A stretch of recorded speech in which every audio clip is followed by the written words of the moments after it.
कैसी रही बद्रीनाथ धाम की यात्रा? बहुत अच्छी रही।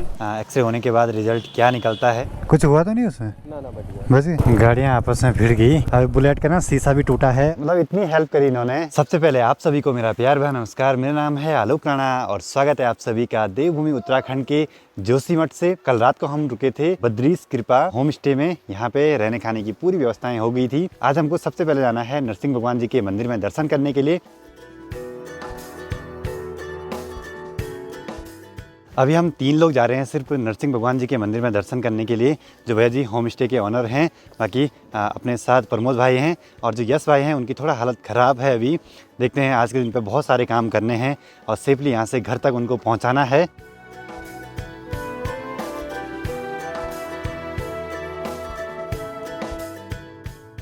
तो यहाँ पे भगवान नरसिंह जी का मंदिर है और यहाँ की मान्यता कुछ ऐसी है, जब विष्णु भगवान जी ने नरसिंह अवतार रखा था और हिरण्यकश्यप का वध किया था, मतलब उनके गुस्से को शांत करने के लिए प्रहलाद जी ने यहीं पे उनको मनाया था, उनको शांत किया था। और यहाँ की एक और मान्यता है, यहाँ पे भगवान नरसिंह जी की जो मूर्ति है, जब तक वो अपनी पूरी कलाओं के साथ यहाँ पे विराजमान है तब तक ही बद्रीनाथ धाम की यात्रा कर सकते हैं।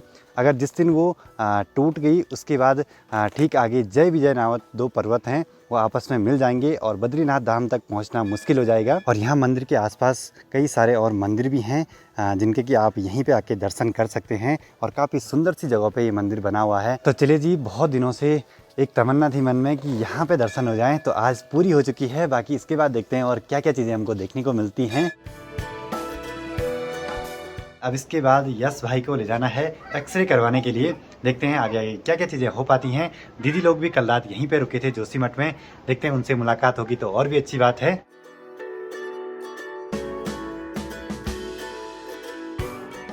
तो अभी हमें जोशीमठ मार्केट में और यहाँ पे पता करते हैं कि यहाँ पे एक्सरे होगा या नहीं। देखते हैं, अगर होगा तो अच्छी बात है, नहीं तो फिर कहीं और जाना पड़ेगा। तो चलिए जी, अच्छी बात यह है कि यहाँ पे एक्सरे हो जाएगा। देखते हैं एक्सरे होने के बाद रिजल्ट क्या निकलता है।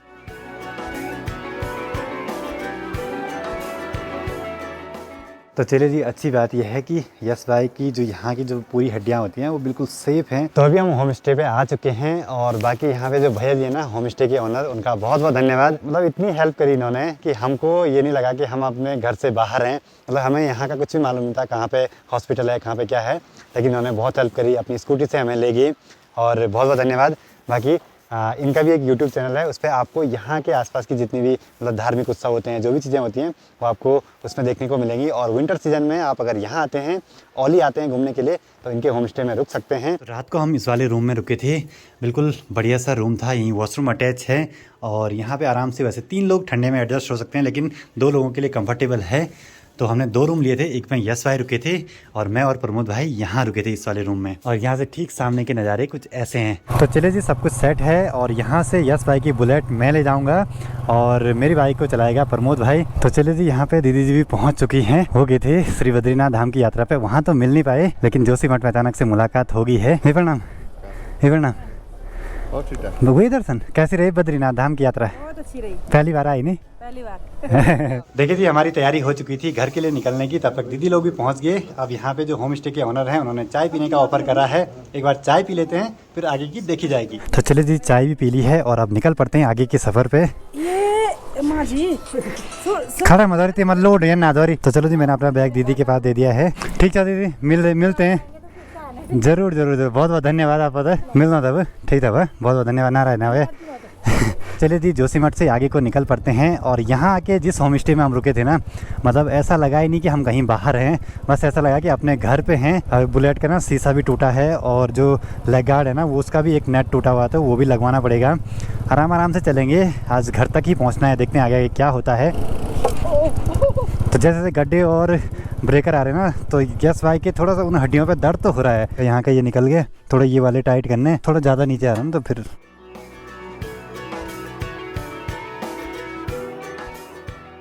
अब इस यात्रा के बाद सरकार के पास अच्छा अवसर है यहाँ की रोड को चकाचक बनाने का। इस वैली में बहुत सारी चीज़ें हैं दिखाने के लिए, जो कि एक ही दिन में कवर नहीं हो पाएंगी। बाद में कभी टाइम लेके आएंगे और पूरी वैली को अच्छे से एक्सप्लोर करेंगे।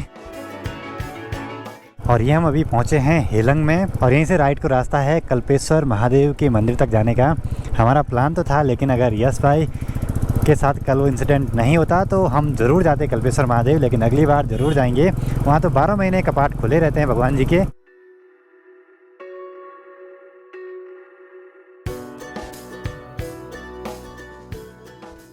तो यहाँ से प्रमोद भाई ने अपने साथ 2 छोटे छोटे बच्चों को बिठा दिया है। रास्ते में हेल्प करते चलेंगे। थोड़ा रिस्की तो रहता है, लेकिन क्या करें, पहाड़ में ना कहीं कहीं जगहों पे ऐसा रहता है कि गाड़ियाँ नहीं मिलती हैं इधर उधर जाने के लिए, तो हम समझ सकते हैं। तो अभी हम पहुँच चुके हैं पीपल कोटी में और यहाँ पे कुछ खा पी लेते हैं। दीदी लोग तो चले गए हैं कल्पेश्वर महादेव के दर्शन करने के लिए। हमको भी जाना था, लेकिन प्लान थोड़ा सा चेंज हो गया था। देखते हैं आज कहाँ तक पहुँच पाते हैं। तो यहाँ पे छोले समोसे, चाय और पकौड़ियाँ आ चुकी हैं, तो इनका आनंद लेते हैं। तो यहाँ पे हमने चाय नाश्ता भी कर लिया है। अब एक दिक्कत हो गई है, हम लोग तो आगे निकल पड़े हैं, दीदी लोग चले गए हैं कल्पेश्वर महादेव के दर्शन करने के लिए और मेरा बैग उनकी गाड़ी में रह गया। अब दिक्कत है, उनको रुकना ही पड़ेगा, नहीं तो हम आगे निकल जाते। और कुछ भी पता नहीं है आज कहाँ जाना है, क्या जाना है। गाड़ियाँ आपस में भिड़ गई। गडोरा इस जगह का नाम है।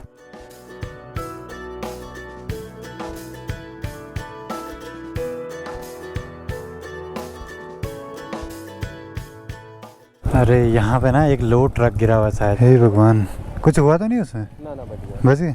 कितने लोग थे उसमें? ड्राइवर ही था। अच्छा, ये हम अभी नंद प्रयाग में पहुँच चुके हैं और यहाँ पे है अलकनंदा और नंदाकिनी नदी का संगम। ये हम अभी पहुँचे हैं कर्ण प्रयाग में और लगभग पूरा अंधेरा हो गया है। तो आजकल गौचर में मेला है, तो देखिए कितना लंबा जाम लगा हुआ है, दूर दूर तक सिर्फ गाड़ियाँ ही गाड़ियाँ दिखाई दे रही हैं। अभी हम गौचर में एंटर कर चुके हैं। अब देखते हैं, यहाँ रूम ढूंढना पड़ेगा। आज रात यहीं रुकते हैं और घर जाएंगे तो काफ़ी लेट भी हो जाएगी और फिर सेफ भी नहीं है इतनी रात को घर जाना। डबल बेड वाला नहीं है। तो यहाँ पे हमने रूम ले लिया है, होटल मनकामना गौचर में ये है। और यहाँ पे बाइक को पार्क कर देते हैं। दीदी लोग भी थोड़ी देर में आने वाले हैं, तो उनके लिए भी रूम ले लिया है। और ये रूम हमको पड़ा है अभी यहाँ पे 800 रुपये का एक रूम, तो सही है। और अभी यात्रा के सीजन के टाइम पे अगर आप यहाँ आते हैं थोड़ा महंगा मिल सकता है। तो वैसे बोल तो 2000 रहे थे 2 रूम का, लेकिन थोड़ा कम करते करते 1600 में डन हो गया है। बाकी रूम अभी कुछ ऐसा है, 3 बेड इसमें लगे हुए हैं। वहाँ से भी बाहर जाने का रास्ता और यहाँ से भी बाहर जाने का रास्ता। यहाँ पे वॉशरूम है। तो अभी का सीन कुछ ऐसा है कि यहाँ गौचर में लगा है मेला, तो मेले के टाइम पे आ चुके हैं, तो थोड़ा सा मेले में भी घूम लेते हैं। सफर की थकान तो है, लेकिन मेले का आनंद भी कुछ अलग ही है।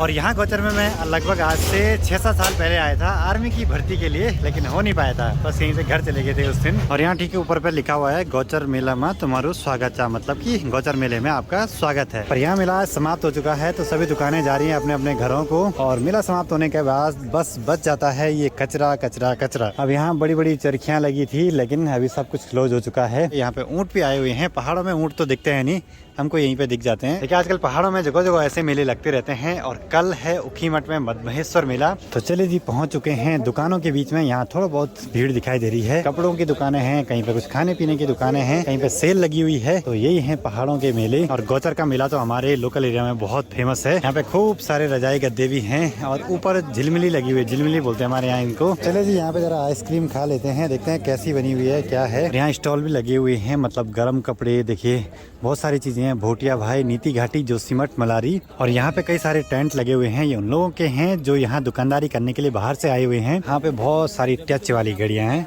बच्चों में घड़ियों का शौक खूब रहता है, दिखने में तो ये एप्पल वाली घड़ी की जैसे दिख रही है। तो ऐसे लगते हैं पहाड़ों के मेले।